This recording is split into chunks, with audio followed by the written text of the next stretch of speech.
अगर आप सोच रहे हैं कि अमेरिका और ईरान के बीच तनाव बढ़ा है तो उसका असर सिर्फ इन दोनों देशों तक ही रहेगा, तो ऐसा बिल्कुल नहीं है। इस टकराव की सबसे बड़ी कीमत उन देशों को चुकानी पड़ रही है जो तेल के लिए पूरी तरह आयात पर निर्भर हैं। पाकिस्तान भी उन्हीं देशों में शामिल है। हाल ही में पाकिस्तान सरकार ने पेट्रोल और डीजल की कीमतों में फिर बढ़ोतरी कर दी। सवाल है कि आखिर ऐसा क्यों हुआ? पाकिस्तान तो इस युद्ध का हिस्सा नहीं है, फिर वहाँ की जनता पर महंगाई का बोझ क्यों डाला गया? इसका जवाब दुनिया के सबसे अहम समुद्री रास्ते यानी स्ट्रेट ऑफ हॉर्मूज में छिपा है। दुनिया के करीब 20% तेल की सप्लाई इसी रास्ते से गुजरती है। जब अमेरिका ईरान तनाव बढ़ता है तो इस रास्ते पर खतरा बढ़ जाता है।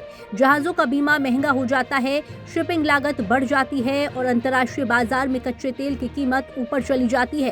पाकिस्तान अपनी जरूरत का अधिकांश तेल खाड़ी देशों से खरीदता है, इसलिए जैसे ही वैश्विक कीमतें बढ़ी, पाकिस्तान सरकार पर भी दबाव बढ़ गया। इसी वजह से सरकार ने पेट्रोल और डीजल के दाम बढ़ाने का फैसला लिया। हालिया फैसले में पेट्रोल और डीजल दोनों की कीमतों में बढ़ोतरी की गई है, जिसे सरकार ने अंतर्राष्ट्रीय बाजार की मजबूरी बताया है।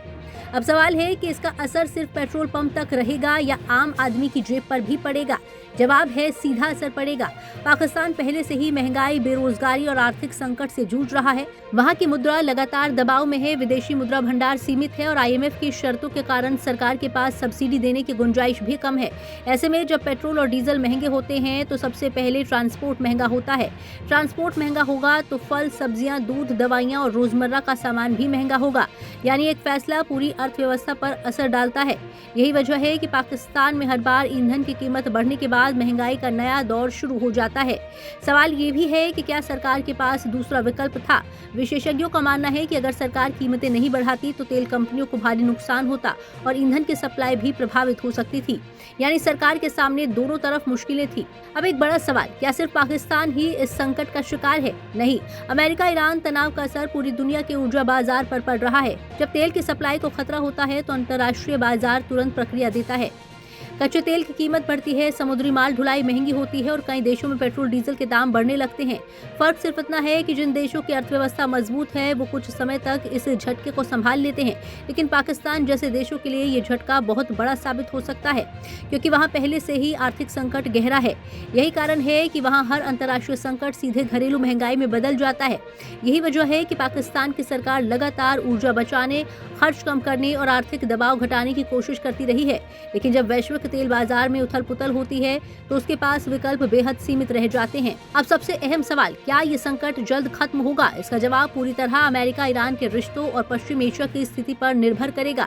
अगर तनाव कम होता है और तेल की सप्लाई सामान्य होती है तो अंतर्राष्ट्रीय बाजार में राहत मिल सकती है, लेकिन अगर हालात और बिगड़ते हैं या समुद्री रास्तों पर खतरा बढ़ता है तो तेल की कीमतें फिर ऊपर जा सकती हैं। ऐसे में पाकिस्तान जैसे देशों के सामने नई आर्थिक चुनौती खड़ी होगी।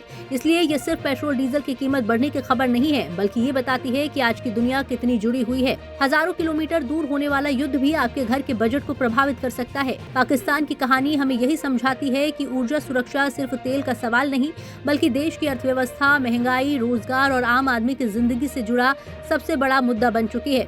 आने वाले दिनों में दुनिया की नजर सिर्फ युद्ध पर नहीं, बल्कि तेल के बाजार और उससे जुड़ी अर्थव्यवस्था पर भी होगी, क्योंकि वही तय होगा कि अगला झटका किस देश को और कितनी बड़ी कीमत चुकानी पड़ेगी।